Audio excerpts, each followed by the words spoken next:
Au coup de com' cette semaine, Laetitia, vous décryptez la stratégie de Bruno Le Maire, candidat à la primaire Les Républicains. Il était au Salon de l'Agriculture. Alors lui, il y est allé 3 jours durant. Ouais. Coup de com' réussi ou raté? C'est réussi parce qu'en fait ces 3 jours s'inscrivaient dans le plan global de communication d'entrée en campagne qui a commencé mardi dernier à Vesoul, qui s'est terminé hier à Paris. Et pourquoi l'équipe a choisi ces 15 jours précisément? Parce que c'était les vacances scolaires et que pendant les vacances scolaires, en fait en général il y a moins de choses dans les médias et donc potentiellement plus de place pour Bruno Le Maire. Paris gagnant, regardez cette semaine. Il y en a un qui a l'intention de rester 3 jours ici, porte de Versailles, au Salon de l'Agriculture. C'est Bruno Le Maire, ancien ministre de l'Agriculture. Bruno Le Maire ne ménage pas sa peine. C'est son 3e jour sur place. Son 3e jour, voilà, ça marche, parce que les médias, en fait, chaque année chronomètrent le temps passé. Donc, du coup, ça a valu cette semaine, notamment mercredi dans le Parisien, la médaille. Voilà, la médaille du premier pour Bruno Le Maire. Alors, quel était l'objectif de ce marathon? Délivrer un message en 2 temps. Le choix que j'ai fait, que d'ailleurs sera celui que je ferai pendant toute la campagne des prochains mois, c'est prendre du temps avec les Français. C'est une manière de les respecter. Moi, je suis candidat pour être président de la République. Vous avez besoin d'un prochain président de la République qui prenne la question agricole à bras-le-corps.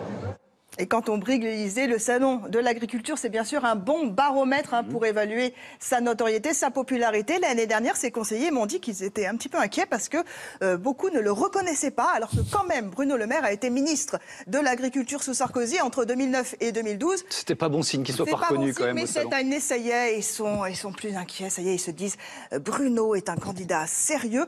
Et ils pensent notamment que c'est grâce au marathon média qu'il a fait la semaine dernière et notamment à son 20h de TF1. Donc le salon, ça sert à évaluer sa popularité, mais aussi pour Bruno Le Maire à corriger son image de technocrate. Bruno Le Maire, il a un double défi qui est d'apparaître moderne, nouveau et dans le renouveau et d'être à la fois crédible en tant que président.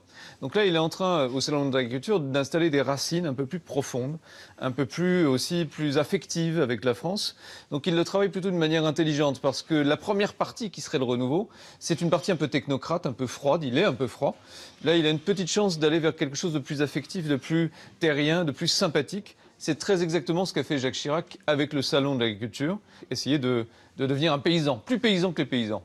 Il y a du chemin quand même, donc il se rêve en paysan nouveau, c'est ça? Oui, alors pour le côté nouveau, sa jeunesse est acquise, il a 46 ans, mais pour le côté détendu du col, il y a encore quelques progrès à faire. Voilà, parce que selon toujours ses proches, c'est pas moi qui le dis, dès qu'il est devant les médias, il est verrouillé. Voilà, c'est le syndrome Jospin, plutôt affable dans la vie. Et quand la caméra s'allume, complètement coincé, la preuve en image. Il dit bonjour à la caméra, alors. Voilà, il vous fait même une petite déclaration. Fait une petite déclaration à la presse, ça m'évitera de dire des bêtises. Ouais, on est toujours un petit peu mal à l'aise quand l'humour tombe à côté. Mais voilà. C'est pas facile comme métier ce qu'il fait. Mais Bruno Le Maire travaille dur avec ses conseillers, notamment Dimitri Lucas, qui est son directeur de communication, qu'on a filmé mercredi au Salon, et aussi un homme de l'ombre, son ex-collaborateur fidèle à l'agriculture, qui travaille aujourd'hui chez Nestlé, mais qui continue de le conseiller. Bertrand Sirvin, c'est ça? Voilà, Bertrand Sirvin. Et puis un autre homme de l'ombre, alors plus original. Oui, alors pour se décoincer, Bruno Le Maire est allé chercher un metteur en scène de théâtre qu'il a rencontré à Avignon l'été dernier et à qui il a demandé de l'aider, c'est Alain Sachs. Alors Alain Sachs m'a dit « Je suis de gauche, mais j'ai accepté le défi à une condition de ne pas être payé. » Ils se voient 3 fois par mois environ, ils font du média training. Et Alain Sachs, que j'ai eu au téléphone, m'a confié que Bruno était trop scolaire, voulait trop en dire, et qu'il lui apprenait à ne pas dérouler le catalogue, mais attention, à sentir ses vibrations profondes. Alors, tout un programme que l'homme politique assume. Bruno Le Maire dévoile qu'il travaille avec un metteur en scène. Il n'est pas le premier, il n'est pas le dernier. Les hommes politiques ont besoin de travailler leur gestuelle. Il est clair que la chaleur qu'il a en lui, qui n'est pas visible, en tout cas à l'écran, il faut absolument qu'elle arrive à transpirer. Et donc c'est pour ça que le travail avec Alain Sachs, à mon avis, peut être efficace, même si on ne change pas complètement un homme. De toute façon, on gagne une élection quand on reste ce que l'on est. Mais le mieux, c'est quoi? C'est demander quand même son avis à l'intéressé. Donc nous l'avons suivi mercredi au Salon et nous lui avons demandé ce qu'il retenait des conseils d'Alain Sachs. Écoutez bien. Il faut être soi-même. C'est très dur d'être soi-même. Le plus difficile, vous savez, c'est de sortir justement de l'image, comme vous dites, pour être tout simplement soi-même. Voilà, c'est ce qui prend le plus de temps. Parce qu'il y a de la pudeur, il y a de la timidité, il y a beaucoup de barrières qui vous empêchent d'être vous-même. Il faut être soi-même. Aurait-on réussi à avoir les 20 secondes sans langue de bois du salon? mal, ouais. On n'en sait rien. Ça sonnait juste, en tout cas. ouais. En tout cas, il a bien retenu la leçon, Bruno Le Maire. Et il assure, quand il a aussi un pari, c'est qu'il fuit la pipolisation. Hors de question que ses enfants ou que sa femme participent en fait à sa campagne. Il l'avait Voilà. déjà fait, il les avait montrés. Sa dernière photo de Ouais. famille, c'est 2011, dans Paris Match, mais cette fois, non, on ne verra ni sa femme, ni ses 4 enfants. Qu'est-ce que ça vous inspire? Ce qui m'inspire, il n'y a pas un homme politique qui est percé sans avoir un conseiller en communication, Non. en image. C'est pas Non. possible d'être spontané. Non. Ça marche pas. Si, spontané, évidemment, mais sans communication, non, c'est très, très compliqué. Mais c'est pas un gros mot non plus, la com. Non, c'est pas un gros mot, mais C'est un il y a- gros mot si on leur fait vendre quelque chose qui leur correspond C'est pas. pas ça, c'est qu'aujourd'hui, on demande à un homme politique d'être sincère.